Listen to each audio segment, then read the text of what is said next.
الحمدللہ رب العالمین والصلاة والسلام علی سید المرسلین اما بعد فاعوذ باللہ من الشیطان الرجیم بسم اللہ الرحمن الرحیم الصلاة والسلام علیک یا رسول اللہ وعلی آلک واصحابک یا حبیب اللہ الصلاة والسلام علیک یا نبی اللہ وعلی آلک واصحابک یا نور اللہ۔ سرکار مدینہ راحت قلب و سینہ صلی اللہ تعالیٰ علیہ وآلہ وسلم کا فرمان عالی شان ہے، جو مجھ پر روزانہ 1000 مرتبہ درود پڑھتا ہے وہ اس وقت تک مرے گا نہیں جب تک جنت میں اپنا گھر نہ دیکھ لے۔ صلو علی الحبیب صلی اللہ تعالیٰ علی محمد صلی اللہ علیہ وسلم۔ فیضان قرآن کے سلسلے میں حاضر ہیں اور آج سورۃ الانفال سے قرآن پاک کی تفسیر ہم سنیں گے۔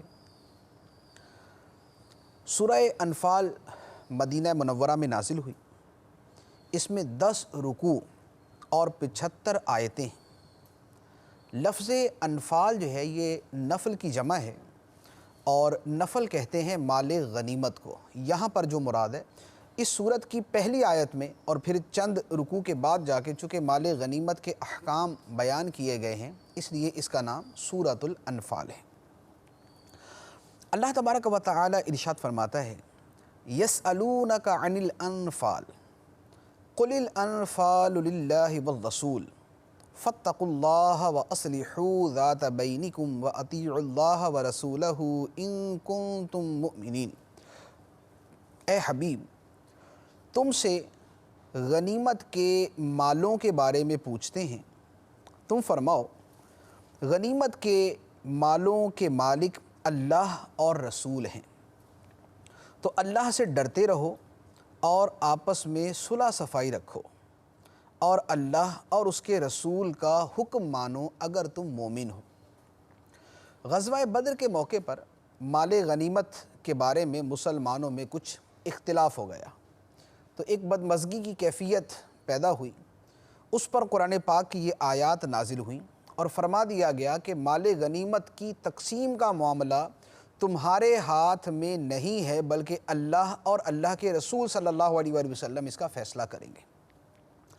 پھر اب وہ تفصیل کیا ہے وہ اسی صورت کے اندر آگے جا کے چند رکوع کے بعد بیان کی گئی ہے، اور اس کے ساتھ چونکہ یہ مالی معاملہ ہے اور مال عمومی طور پہ وہ شے ہے کہ جس کی وجہ سے آپس میں رنجشیں اور چپکلشیں ہوتی ہیں، تو اللہ تبارک و تعالی نے ارشاد فرمایا کہ اگر تم مومن ہو تو مالی معاملات ہوں یا باہمی تعلقات، سب میں اللہ سے ڈرو اور آپس میں صلح صفائی رکھو اور اللہ اور اللہ کے رسول کی اطاعت کرو۔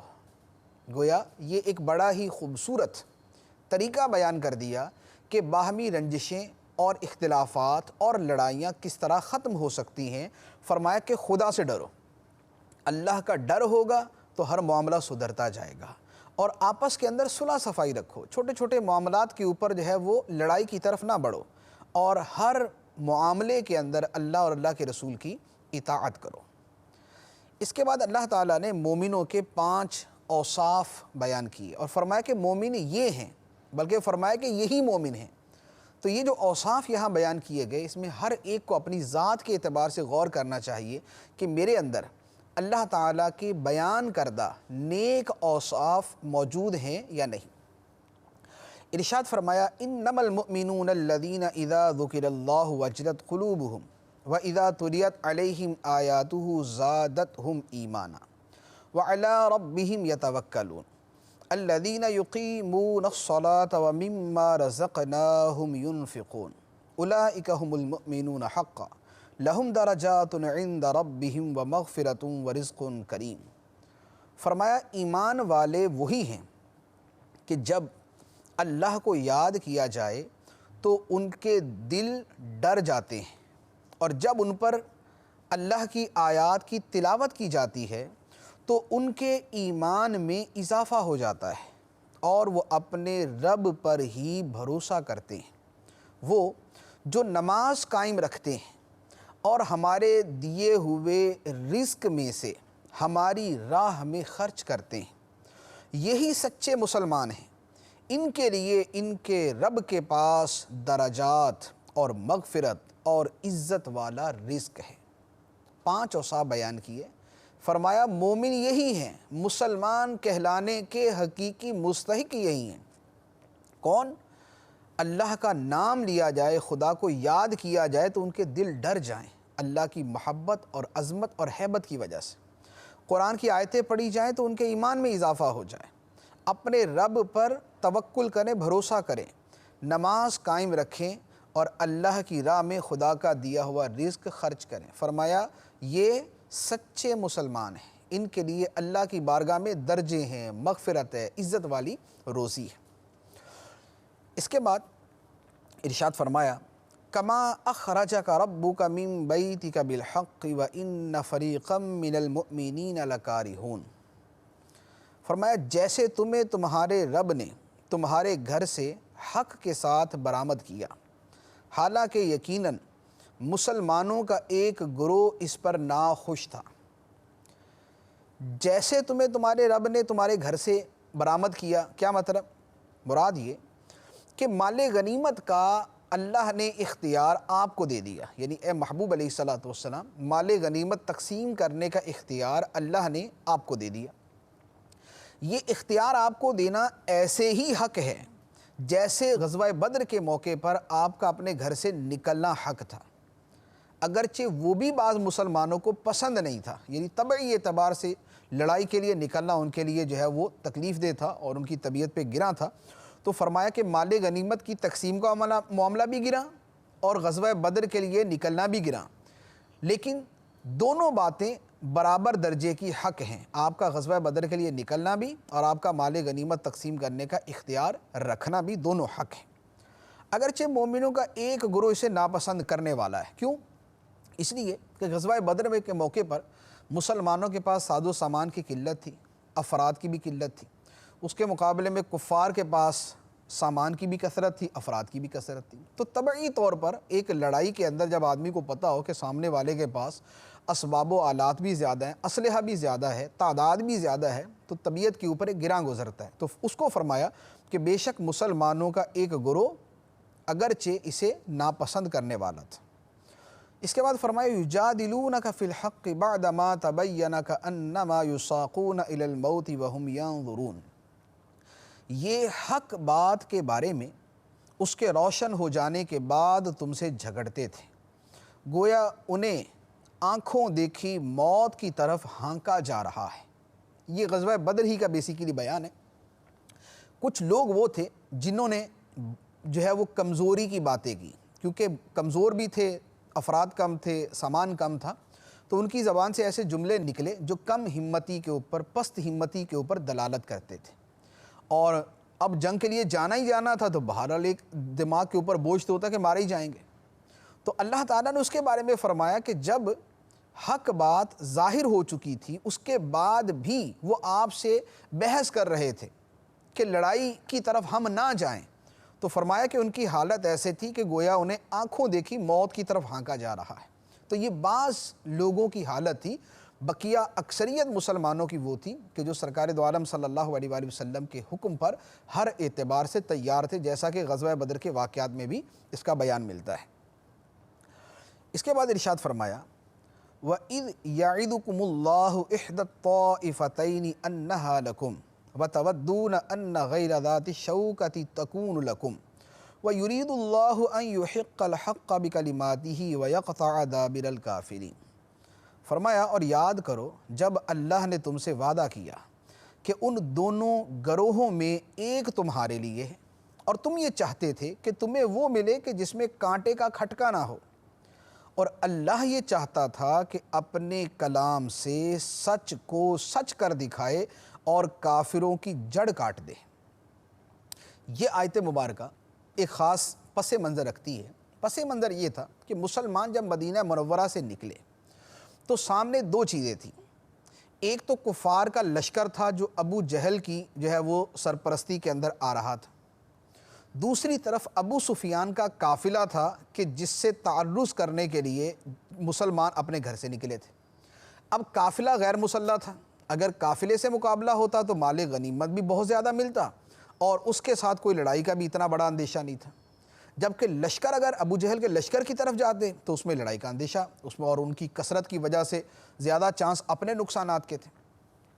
تو فرمایا کہ اللہ نے تم سے یہ وعدہ کیا تھا کہ دو گروہوں میں سے ایک جو ہے وہ تمہیں دے گا، یا تو تجارتی قافلہ تمہیں ملے گا، تم اس پہ فتح پاؤ گے، یا کفار کا لشکر تم سے ملے گا، تم اس میں فتح و نصرت حاصل کرو گے۔ اب فرمایا کہ تم یہ چاہتے تھے کہ تجارتی قافلے سے مقابلہ ہو جائے، کیونکہ اس میں کانٹے کا کھٹکا نہیں ہے، وہ غیر مسلح ہیں اور ان سے مقابلے کی بھی اتنی نوبت نہیں آئے گی۔ لیکن اللہ یہ چاہتا تھا کہ تمہارا مقابلہ ان کے لشکر سے ہو، تجارتی قافلے سے نہیں بلکہ لشکر سے ہو۔ کیوں؟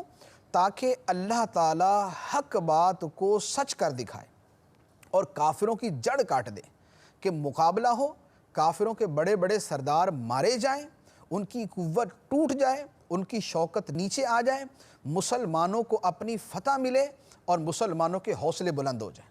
تو فرمایا کہ خدا یہ چاہتا تھا۔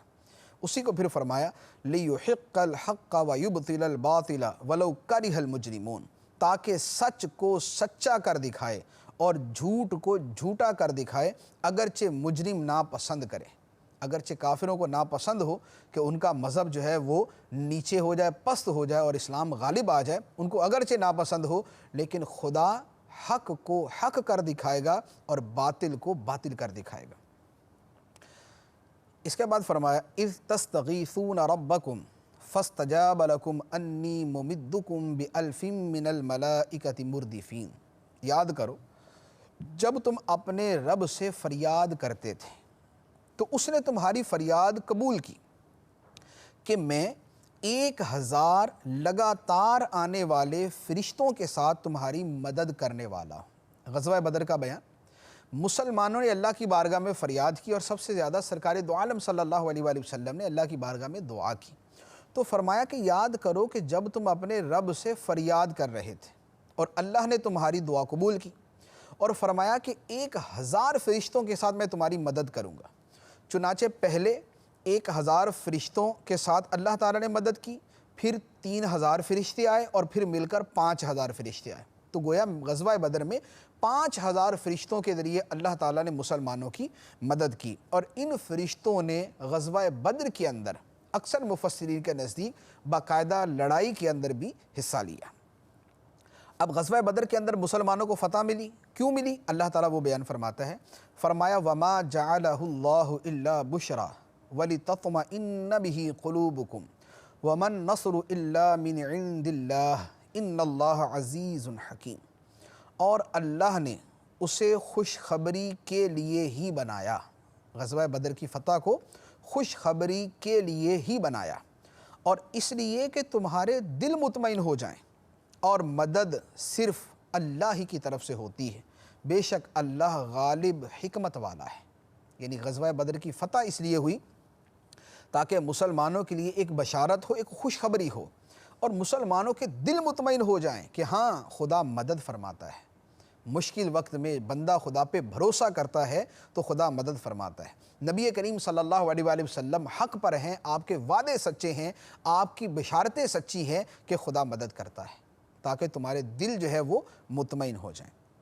اس کے بعد اللہ تعالیٰ نے غزوہ بدر کے موقع پر ایک اور تائید فرمائی تھی، یہاں اس تائید کا بیان ہے، 2 تائیدیں ہیں مزید، ان کا بیان۔ فرمایا اِذْ يُغَشِّيكُمُ النُّعَاسَ أَمَنَةً مِّنْهُ وَيُنَزِّلُ عَلَيْكُم مِّنَ السَّمَاءِ مَاءً لِّيُطَهِّرَكُم بِهِ وَيُذْهِبَ عَنكُمْ رِجْزَ الشَّيْطَانِ وَلِيَرْبِطَ عَلَىٰ قُلُوبِكُمْ وَيُثَبِّتَ بِهِ الْأَقْدَامَ۔ یاد کرو جب اس نے اپنی طرف سے تمہاری تسکین کے لیے تم پر اونگ ڈال دی اور تم پر آسمان سے پانی اتارا تاکہ اس کے ذریعے وہ تمہیں پاک کر دے اور تم سے شیطان کی ناپاکی کو دور کر دے اور تمہارے دلوں کو مضبوط کر دے اور اس سے تمہارے قدم جما دے، مضبوط کر دے۔ 2 تائیدیں بیان کی۔ پہلی تائید تو یہ بیان کی کہ مسلمانوں پر اللہ تعالیٰ نے ایک نیند طاری کر دی۔ اب جنگ کا موقع، اور جنگ کے موقع پر سب پر بیک وقت نیند طاری ہو جائے، تو یہ اللہ تعالیٰ کی طرف سے ایک معجزے کی صورت تھی جو سرکار دو عالم صلی اللہ علیہ وسلم کی معیت کے اندر مسلمانوں پر ظاہر ہوا۔ اب ہوا یہ کہ مسلمان تھکے ہوئے بھی تھے، کفار کی کثرت دیکھ کر جو ہے ایک اس کی بھی جو ہے وہ پریشانی تھی۔ اللہ تعالیٰ نے نیند طاری کی، وہ تھوڑی سی نیند کے بعد وہ اٹھ گئے، اسے اونگ جسے کہتے ہیں، تھوڑی سی نیند کے بعد وہ اٹھے تو ان کی تھکاوٹ دور ہو گئی، ان کے ذہن پر جو پریشانی اور بوجھ تھا وہ بھی ختم ہو گیا۔ تو اللہ تعالیٰ نے اس تھوڑی دیر کی نیند کے ذریعے مسلمانوں کے اوپر سکون نازل فرما دیا، تسکین نازل فرما دی۔ یہ ایک تائید۔ دوسری تائید یہ ہوئی کہ مسلمان غزوہ بدر کے اندر ریگستان میں جب اترے، اب ریگستان کی ریت ہے تو اس میں ان کے پاؤں بھی پھنس رہے تھے، جانوروں کے پاؤں بھی پھنس رہے تھے، اور جس طرح مسلمان تھے ادھر پانی بھی نہیں تھا، اس کے مقابلے میں کفار جو ہے وہ مٹی والی جگہ پہ تھے، تو مٹی والی جگہ پہ پاؤں بھی جم رہے تھے ان کے، اور اس طرف پانی بھی تھا۔ اب کیا ہوا کہ مسلمان تو ہر اعتبار سے آزمائش میں آ گئے اور کفار جو ہے بڑی سہولت کے اندر۔ اللہ تعالیٰ نے بارش نازل فرمائی، فرمایا کہ وَيُنَزِّلُ عَلَيْكُم مِّنَ السَّمَاءِ مَاءً، اللہ نے تم پر آسمان سے پانی اتار دیا۔ اب بارش اتری تو نتیجہ کیا ہوا کہ ریگستان کی ریت تو بیٹھ گئی، جم گئی، اب اس کے اوپر چلنا بھی آسان ہو گیا، مسلمانوں کو پانی بھی مل گیا۔ اس کے مقابلے میں کفار مٹی والی سمت میں تھے تو نتیجہ یہ ہوا کہ جب بارش ہوئی تو ادھر کیچڑ ہو گیا، اب ان کے لیے چلنا مشکل ہو گیا۔ تو مسلمانوں کو اللہ تعالیٰ نے دوسری تائید جو ہے وہ یہ عطا فرمائی۔ اور یہاں پر ایک اور کام بھی ہوا کہ شیطان وسوسے ڈال رہا تھا، وسوسے یہ ڈال رہا تھا کہ بھئی مسلمانوں تم کہتے ہو کہ تم خدا کے رسول کے ساتھ ہو، حق پر ہو، لیکن تم تو یہاں پھنسے ہوئے ہو، تمہارے اوپر غسل فرض ہے تو پانی نہیں ہے تمہارے پاس، وضو کرنا ہے تو پانی نہیں ہے تمہارے پاس، پیاس لگی ہے تو پانی نہیں ہے تمہارے پاس، پاؤں تمہارے زمین پہ جم نہیں رہے۔ تو شروع سے ہی جب تو اللہ نے تمہیں بے یار و مددگار چھوڑ دیا تم ان سے مقابلہ کیا کرو گے؟ تو شیطان اپنے وسوسے ڈال رہا تھا۔ اللہ تعالیٰ نے بارش نازل فرمائی، مسلمانوں کے سارے وسوسے ختم ہو گئے، ان کو پانی بھی مل گیا، ان کے پاؤں بھی جمنا شروع ہو گئے، کفار مصیبت کے اندر بھی پھنس گئے۔ تو فرمایا کہ یہ اللہ تعالیٰ نے دو تائیدیں فرمائی، یہ اللہ تعالیٰ کے دو انعام تھے غزوہ بدر کے اندر تو مسلمانوں پر۔ اب اس کے بعد جو فرشتوں کے ذریعے اللہ تعالیٰ نے مدد فرمائی اس کی تھوڑی سی تفصیل بیان فرمائی۔ ارشاد فرمایا اذ یوحی ربک الی الملائکۃ انی معکم فثبتوا الذین آمنوا سألقی فی قلوب الذین کفروا الرعب فاضربوا فوق الاعناق واضربوا منہم کل بنان۔ فرمایا یاد کرو اے حبیب، جب تمہارا رب فرشتوں کو وحی بھیجتا تھا کہ میں تمہارے ساتھ ہوں، تم مسلمانوں کو ثابت رکھو، ان قریب میں کافروں کے دلوں میں ہیبت ڈال دوں گا، تو تم کافروں کی گردنوں کے اوپر مارو اور ان کے ایک ایک جوڑ پر ضربیں لگاؤ۔ یہ اللہ تعالیٰ نے فرشتوں کے ذریعے جو مدد کی وہ بیان کر دی کہ اللہ نے فرشتوں کو وحی فرمائی کہ اے فرشتوں میں تمہارے ساتھ ہوں۔ یا آیت کا معنی یہ ہے کہ فرشتوں کو وحی فرمائی کہ مسلمانوں کو بتا دیا جائے کہ اللہ ان کے ساتھ ہے، اور فرشتوں سے کہا کہ مسلمانوں کو ثابت قدم رکھیں، ان کی مدد کریں، ان کے حوصلے بلند رکھیں اور مسلمان میدان بدر کے اندر ثابت قدم رکھیں۔ اور اللہ تعالیٰ فرماتا ہے کہ کافروں کے دلوں میں رعب ڈال دوں گا، ہیبت ڈال دوں گا، اور مزید فرمایا کہ ان کافروں کی گردنوں کے اوپر ضربے لگا اور ان کے ایک ایک جوڑ پر ضربے لگا۔ یہ فرشتوں کو فرمایا گیا، یا یہ بھی مسلمانوں ہی کا حکم تھا۔ تو بہرحال یہ کہ فرشتوں کا لڑنا بھی جو ہے وہ احادیث مبارکہ میں روایات کے اندر موجود ہے۔ اب اللہ تعالیٰ فرماتا ہے کہ یہ کافروں پر جو عذاب آیا کہ فرشتے اتر آئے، فرشتوں نے ان کو مارا بھی، کفار قتل بھی ہوئے، قید بھی ہوئے، کیوں تھا؟ فرمایا ذالک بأنہم شاقوا اللہ ورسولہ وَمَن يُشَاقِقِ اللَّهَ وَرَسُولَهُ فَإِنَّ اللَّهَ شَدِيدُ الْعِقَابِ۔ یہ عذاب اس لیے ہوا کہ انہوں نے اللہ اور اس کے رسول سے مخالفت کی، اور جو اللہ اور اس کے رسول کی مخالفت کرے تو بے شک اللہ سخت سزا دینے والا ہے۔ اللہ سخت سزا دینے والا ہے کافروں کو، یا دنیا میں یا آخرت میں یا دونوں جہان میں، دنیا میں بھی اور آخرت کے اندر بھی، جیسے یہاں کافروں کے ساتھ ہوا کہ غزوہ بدر میں کافروں کو دنیا کا عذاب بھی ہوا، قتل و قید، اور آخرت کا عذاب بھی ان کو ہوگا۔ اب اس کو اللہ تعالیٰ فرماتا ہے ذَلِكُمْ فَذُوقُوهُ وَأَنَّ لِلْكَافِرِينَ عَذَابَ النَّارِ، یہ سزا ہے تو اس کا مزہ چکھو، اور اس کے ساتھ یہ بھی ہے کہ کافروں کے لیے آگ کا عذاب ہے، دنیا کا بھی اور دوسرا آخرت کا۔ اس کے بعد اللہ تعالیٰ نے جہاد کا ایک حکم بیان کیا کہ میدان جہاد سے بھاگ جانا، لڑائی کے میدان سے بھاگ جانا یہ حرام ہے۔ فرمایا یا ایہا الذین آمنوا اذا لقیتم الذین کفروا زحفا فلا تولوہم الادبار، اے ایمان والو جب کافروں کے لشکر سے تمہارا مقابلہ ہو تو ان سے پیٹھ نہ پھیرو۔ میدان جنگ سے پیٹھ پھیر کر بھاگنا نہیں، یہ میدان جنگ سے بھاگ جانا یہ حرام ہے۔ ہاں کس صورت کے اندر اجازت ہے وہ اجازت اگلی صورت میں بیان کی۔ فرمایا وَمَن يُوَلِّهِمْ يَوْمَئِذٍ دُبُرَهُ إِلَّا مُتَحَرِّفًا لِقِتَالٍ أَوْ مُتَحَيِّزًا إِلَى فِئَةٍ فَقَدْ بَاءَ بِغَضَبٍ مِّنَ اللَّهِ وَمَأْوَاهُ جَهَنَّمُ وَبِئْسَ الْمَصِيرُ، اور جو اس دن لڑائی میں ہنرمندی کا مظاہرہ کرنے یا اپنے لشکر سے ملنے کے علاوہ کسی اور صورت میں انہیں پیٹھ دکھائے گا تو وہ اللہ کے غضب کا مستحق ہوگا اور اس کا ٹھکانہ جہنم ہے اور وہ بہت بری لوٹنے کی جگہ ہے۔ دو صورتیں بیان کی۔ میدان جنگ میں لڑائی ہو رہی ہے، کوئی آدمی بزدلی دکھا کر بھاگ جائے، فرمایا یہ حرام۔ دو صورتیں ہیں کہ جن کے اندر میدان جنگ سے نکل جانے کی اجازت ہے، وہ کیا ہے؟ ایک تو یہ ہے کہ وہ کسی مہارت کا مظاہرہ کرنا ہے، یعنی مثال کے طور پہ وہ کوئی چال ہے کہ پیچھے ہٹتے جا رہے ہیں، میدان جنگ سے ہٹتے جا رہے ہیں، اب کفار نے سمجھا کہ میدان خالی ہو گیا، اب وہ آگے بڑھے، اب ان کو ہر طرف سے گھیر کر ان کے اوپر حملہ کر دیا، تو جو جنگی چال کے طور پر پیچھے ہٹنا ہے تو اس کی اجازت ہے۔ دوسرا یہ ہے کہ مسلمان لڑتے لڑتے لڑتے لڑتے بہت آگے نکل گئے، اب اکثر لشکر پیچھے رہ گیا اور چند مسلمان آگے نکل گئے، یا مسلمان لڑتے رہے اور مسلمانوں کا لشکر جو بڑا لشکر ہے وہ پیچھے ہٹ گیا، تو اب اپنے لشکر سے مل جانے کے لیے کوئی میدان جنگ سے نکل آیا، تو یہ نکل آنا جو ہے یہ بیسیکلی جہاد ہی کے لیے ہے، یہ میدان جنگ سے فرار نہیں قرار پاتا۔ تو فرمایا یہ جو دو صورتیں ہیں کہ جنگی چال کے طور پہ ہو یا مسلمانوں کے لشکر سے ملنے کے لیے ہو، یہ میدان جنگ سے نکلنا جائز، اور بزدلی کی وجہ سے میدان جنگ سے بھاگ جانا یہ حرام۔ اب اس کے بعد اللہ تعالیٰ نے میدان بدر کے اندر جو مسلمانوں کی مدد فرمائی اس کو ایک اور پہلو سے بیان کیا۔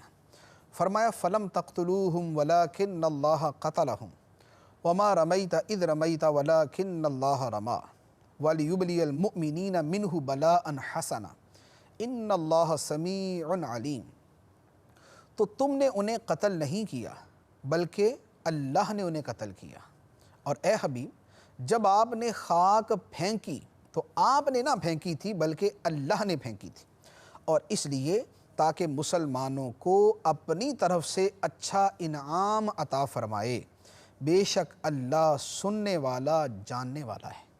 دو باتیں ارشاد فرمائیں۔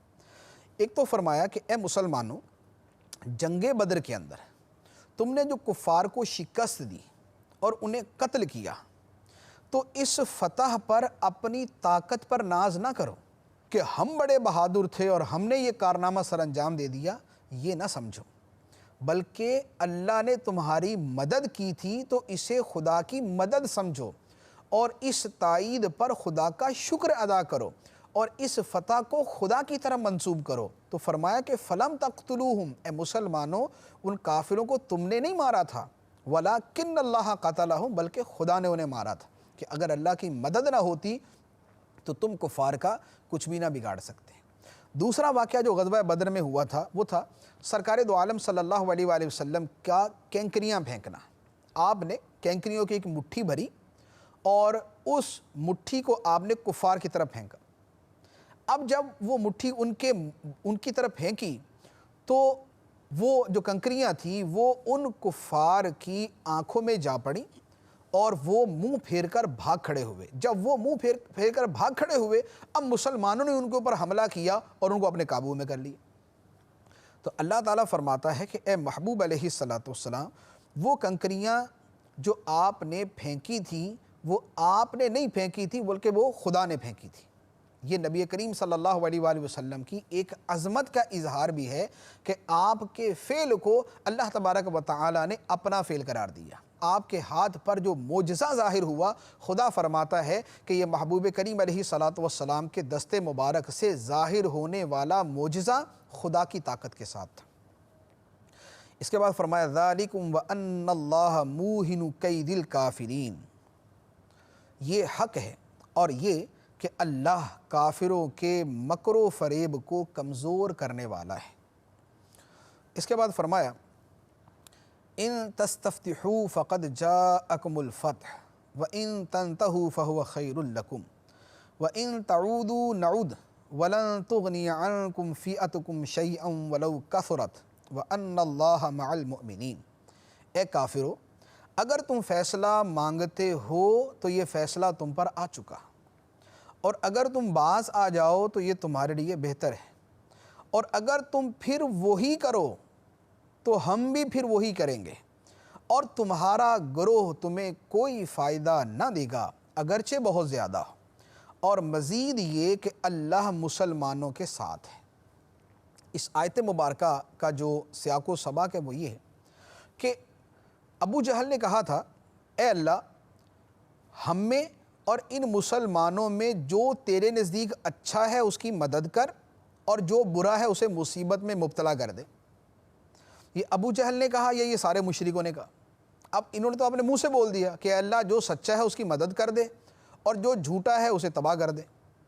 اب غزوہ بدر میں وہ ہو گیا، جو سچا تھا خدا نے اس کی مدد کر دی یعنی مسلمانوں کی، اور جو جھوٹا تھا اسے تباہ کر دیا یعنی کافروں کو۔ تو اللہ تعالیٰ نے اس پر فرمایا کہ اے کافرو، اگر تم فیصلہ مانگتے ہو جیسا تم کہہ کر چلے تھے تو فیصلہ تو آ چکا، تمہیں پتہ چل گیا کہ خدا نے کس کی مدد کی اور کس کو تباہ کیا، تو اب تم باز آ جاؤ۔ اب مسلمانوں کی مخالفت سے، اللہ کے رسول صلی اللہ علیہ وآلہ وسلم کے مقابلے میں آنے سے باز آ جاؤ۔ باز آ جاؤ گے تو بہتر ہے، اگر نہیں آؤ گے اور دوبارہ لڑائی کے لیے آؤ گے تو خدا پھر دوبارہ تمہارے ساتھ وہی معاملہ فرمائے گا، اور یہ تمہارے جتنے لشکر ہیں، گروہ ہیں، یہ تمہیں کوئی فائدہ نہیں دیں گے اگرچہ جتنے مرضی ہو جائیں، اگرچہ جتنے مرضی کثیر ہو جائیں، زیادہ ہو جائیں، یہ تمہاری مدد نہیں کر سکتے۔ کیوں؟ اس لیے کہ اللہ مومنوں کے ساتھ ہے، خدا اپنے نبی علیہ الصلاۃ والسلام کے ساتھ ہے اور نبی کے غلاموں کے ساتھ ہے۔ اب اس کے بعد اگلی آیت میں اللہ تعالیٰ نے اطاعت رسول صلی اللہ علیہ وسلم کا حکم دیا۔ ارشاد فرمایا یا ایہا الذین آمنوا اطیعوا اللہ ورسولہ ولا تولوا عنہ وانتم تسمعون۔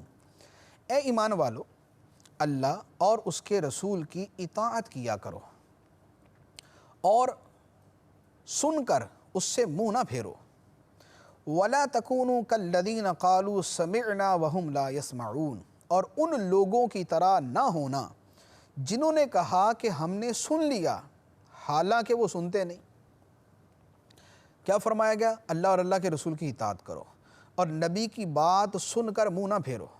جب نبی نے فرما دیا صلی اللہ علیہ وسلم تو اس وقت پھر منہ نہ پھیرو، اب اس کی اطاعت کرو۔ اور ان لوگوں کی طرح نہ بنو جو کہتے تو ہیں کہ ہم نے سن لیا لیکن حقیقت کے اندر وہ سنتے نہیں۔ وہ کون ہے؟ وہ منافق، مشرک۔ منافق وہ ہیں کہ جو سنتے ہیں اور زبان سے بولتے ہیں کہ ہم نے سن لیا، حالانکہ دل سے نہیں سنا، انہوں نے مانا نہیں۔ اور مشرک وہ ہیں کہ جو ظاہری کانوں سے سنتے ہیں اور زبان سے بول دیتے ہیں کہ بھی ہم نہیں سنتے، یعنی ہم نہیں مانتے۔ تو مشرکوں کی طرح نہ تو اعلانیہ بول دو کہ ہم نہیں مانیں گے، اور نہ منافقوں کی طرح دل کے اندر بولو کہ ہم نہیں مانتے۔ دل و جان سے اور ظاہر سے، دونوں اعتبار سے اللہ کے رسول صلی اللہ علیہ وآلہ وسلم کی بات کو سنو بھی، مانو بھی، اطاعت بھی کرو، عمل بھی کرو۔ اللہ تبارک و تعالی ہمیں قرآن کا فہم عطا فرمائے، قرآن کے احکام پر عمل کرنے کی توفیق عطا فرمائے۔ آمین بجاہ النبی الامین صلی اللہ علیہ وسلم۔